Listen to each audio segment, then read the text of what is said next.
Good morning all of you. Chapter number 3 demand में अभी तक हमने individual demand schedule and market demand schedule के बारे में बात की। आज हम बात करेंगे डिमांड कर्व की। डिमांड कर्व क्या होता है? जिस तरीके से डिमांड शेड्यूल, जो इंडिविजुअल डिमांड शेड्यूल और मार्केट डिमांड शेड्यूल हमने किया था, वो डिमांड टेबुलर सिस्टम था डिमांड को शो करने का। उसी तरह से डिमांड कर्व जो होता है वो डिमांड का ग्राफिकल रिप्रेजेंटेशन है, जिसको हम ग्राफ पर रिप्रेजेंट कर रहे हैं कि भाई वेरियस प्राइजेस पर डिमांड हमारी क्या क्या रही, उसका ग्राफिकल रिप्रेजेंट हम करेंगे तो उसे हम कहेंगे डिमांड कर्व। ओके, तो demand curve is a graphical representation of demand schedule. Okay, it is the locus of all the points showing various quantities of a commodity that a consumer is willing to buy at various level of price during a given period of time, assuming no change in other factors. Okay, habits नहीं बदलनी चाहिए, लोगों की income नहीं बदलनी चाहिए, है ना, वेदर नहीं बदलना चाहिए, फ्यूचर में उसका कोई ऐसा प्राइस घटने बढ़ने के एक्सपेक्टेशन नहीं होने चाहिए। ये सारे दूसरे फैक्टर्स हैं। प्राइस के अलावा जो भी फैक्टर्स हैं वो नहीं बदलने चाहिए। तब डिमांड पर क्या असर आता है वो इसमें शामिल है। तो हमारा जो डिमांड कर्व है, हमने डिमांड शेड्यूल देखा, तो हमने जब डिमांड शेड्यूल देखा था तो हमने क्या देखा, आपको थोड़ा सा इसको घुमाना पड़ेगा। जब आप इसे पढ़ रहे हैं तो थोड़ा सा आप इसको घुमा के देखिए। ओके, तो जो डिमांड शेड्यूल में हमने देखा था तो हमने क्या पाया कि प्राइस और क्वांटिटी में कैसा रिलेशनशिप है, इनवर्स रिलेशनशिप है। तो जो हमारा शेड्यूल और कर्व है, दोनों ही आप देख रहे हैं कि हमारा जो डिमांड कर्व है वो ऊपर से नीचे की तरफ गिरता हुआ है ना, टॉप टू बॉटम की तरफ गिरता हुआ है। क्यों गिर रहा है ये? बिकॉज दोनों में क्या सिस्टम है, देखिए आपके ओ वाई एक्सेस पर हमने प्राइस को दिखाया है और ओ एक्सेस पर हमने क्वांटिटी डिमांड को दिखाया है। तो दोनों में कैसा रिलेशनशिप है? Inverse relationship. So it shows the inverse relationship between the quantity demanded of a commodity with the price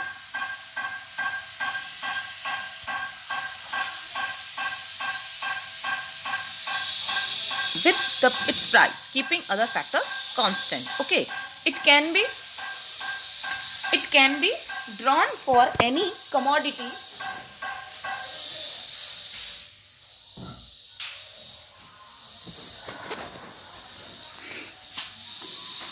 It can be drawn for any commodity by plotting each combinations of demand schedule on a graph.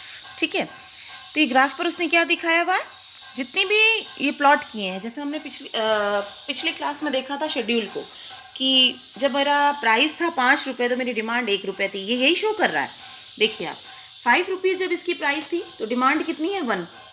फिर गिरकर 4 रुपये हो गई तो demand बढ़कर हो गई 2। Price 3 हो गई, क्वांटिटी डिमांड भी हो गई 3। 2 पे 4, 1 पे 5। ओके, तो क्या है, ये क्या बता रहा है, जो भी आपका पर्टिकुलर प्राइस पर जो भी डिमांड थी उसको प्लॉट किया हुआ है। ओके, तो like demand schedule, demand curve can also be drone both for individual buyers and for the entire market. So demand curve is of 2 types, individual demand curve और मार्केट डिमांड कर्व। आपके जो screen पर है वो है आपका individual demand curve, जिसके बारे में हमने पढ़ा था। तो individual demand curve refers to a graphical representation of individual demand schedule. Okay, तो आपके सामने आपका डायग्राम पड़ा है। डी डी जो है वो क्या दिखा रहा है, आपका डिमांड को दिखा रहा है कि डिमांड और प्राइस में जो रिलेशनशिप है वो कैसा रिलेशनशिप है, इनवर्स रिलेशनशिप है, उल्टा रिलेशन है, अपोजिट रिलेशनशिप है।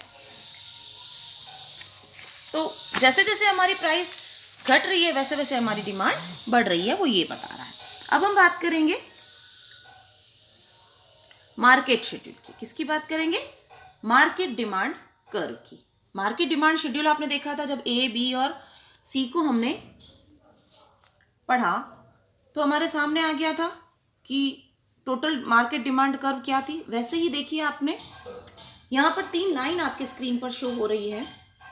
एक आपके डी ए को बता रहा है, मतलब डिमांड ए को बता रहा है, दूसरा आपके डिमांड बी को बता रहा है, और तीसरा जो लाइन है वो आपके डीएम को बता रहा है, वो बता रहा है डिमांड, मार्केट डिमांड। डीएम का मतलब होता है मार्केट डिमांड। ओके, तो ए और बी को जोड़कर हमने कल ही एक शेड्यूल बनाया था, ए और बी को जोड़कर हमारा डीएम निकल आता है। तो मार्केट डिमांड क्या होता है? Market demand curve refers to a graphical representation of market demand schedule. It is obtained by horizontal summation of individual demand curves. दोनों का सम है ये, है ना, दोनों को जोड़कर हमारा ये बनता है। ओके, थोड़ा सा आपको शेड्यूल याद हो तो कल हमने किया था ए और बी को जोड़कर आपका डीएम बनाया, तो इन दोनों को जोड़कर जो फिगर्स हमें मिलेंगे उस पर हमने ये प्लॉट किया है, तो हमको इस तरह का डिमांड, मार्केट डिमांड कर्व मिला है। अब हम बात करेंगे market demand curve is flatter. Yes, market demand curve is flatter than the individual curve, demand curve. आप थोड़ा सा देखिए, आपका डिमांड कर्व जो है इंडिविजुअल डिमांड कर्व, जैसे डी और डी बी क्या है, इंडिविजुअल डिमांड कर्व है, वो थोड़ा सा सीधा गया हुआ है। लेकिन आपका जो डीएम है वो थोड़ा सा देखिए, आप इसके पैरेलल नहीं चल रहा है ना, थोड़ा सा तिरछा चल रहा है, तो इससे हम क्या कहते हैं? फ्लैटर। ओके, तो market demand curve is flatter than the individual demand curve. ये आपके क्वेश्चन बनता है कि कौन ज़्यादा फ्लैटर है, तो मार्केट डिमांड कर्व ज़्यादा फ्लैटर है। Okay, it happens because as price changes, proportionate change in market demand is more than proportionate change in individual demand. Okay, अब हम बात करेंगे slope of demand कर्व की। किसकी बात करेंगे? slope of demand कर्व की।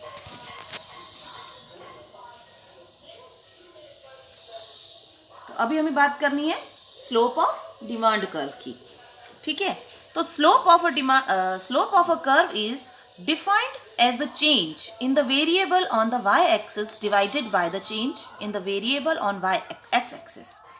So the slope of demand curve equals the change in prices divided by the change in quantity. Okay, तो slope of demand curve is equals to change in price, change in quantity. दोनों को आप ratio निकाल लीजिए तो आपका क्या बनाता है? Slope of demand curve. Okay, तो change in prices upon change in quantity, तो हमको मिलाएगा स्लोप ऑफ डिमांड कर्व। ये आपके स्क्रीन पर आपको स्लोप ऑफ डिमांड कर्व दिखाया जा रहा है। एक बार आप इसको ढंग से देख लीजिए, फिर मैं इसको एक्सप्लेन करती हूँ।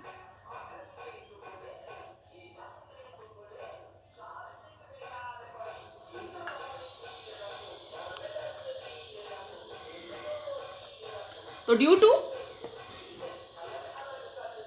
To inverse relationship between price and demand, the demand curve slopes downward. ये आपको डाउनवर्ड नजर आ रहा है ना, ऊपर से नीचे की तरफ गिरता हुआ स्लोप कर्व नजर आ रहा है। ये डिमांड कर्व हमेशा क्या होता है? ऊपर से नीचे की तरफ गिरता है ना। तो ये किसकी वजह से है? क्योंकि प्राइस और क्वांटिटी में क्या, क्वांटिटी डिमांड में कैसा रिलेशनशिप होता है? इनवर्स रिलेशनशिप होता है, इसीलिए डिमांड कर्व हमेशा का स्लोप जो होता है वो डाउनवर्ड होता है। ओके, तो due to inverse relationship between price and demand, the demand curve slopes downward. Okay, या कह लीजिए स्लोप इज नेगेटिव। ओके, नीचे की तरफ गिरता हुआ है ना, तो slope of demand curve measures the flatness और stiffness of the demand curve, so it is based on absolute change in price and quantity. Okay, तो slope of demand curve is equals to, ये आपके सामने दिख रहा है, आपको देखिए दिख रहा है।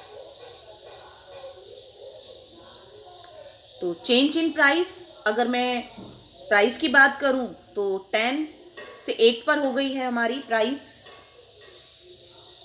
है ना। कितना चेंज आ गया है? 2 का। फिर 8 से सीधा 4 पर आई है, तो पी में कितना चेंज आ गया? 8 से 4 में आने पर -4 हो गई हमारी जो चेंज इन प्राइस है, क्योंकि change in price upon change in quantity is equals to slope demand curve, है ना। एस डी निकालने का फॉर्मूला है।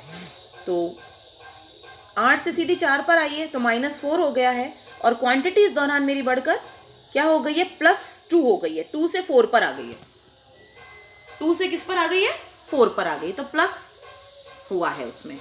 तो तो क्या होगा, 4 माइनस 8 चेंज किया हुआ, लास्ट जो न्यू प्राइस है वो क्या है हमारी 4 और ओल्ड प्राइस क्या थी 8, तो 4 माइनस 8, तो 4 minus 8 is equals to -4 and upon change in quantity, तो पहले 4 थी अब 2 हो गई है, तो क्या हो गया है अब हमारा 4 माइनस 2, तो इज इक्वल्स टू -2, आप -4 divide by +4 is equals to 2, तो आपका स्लोप ऑफ डिमांड कर्व क्या रहेगा, -2 रहेगा। तो ये था हमारा demand curve, individual demand curve और मार्केट डिमांड कर्व। ठीक है, तो हमारा जो कल का टॉपिक है वो है लॉ ऑफ डिमांड।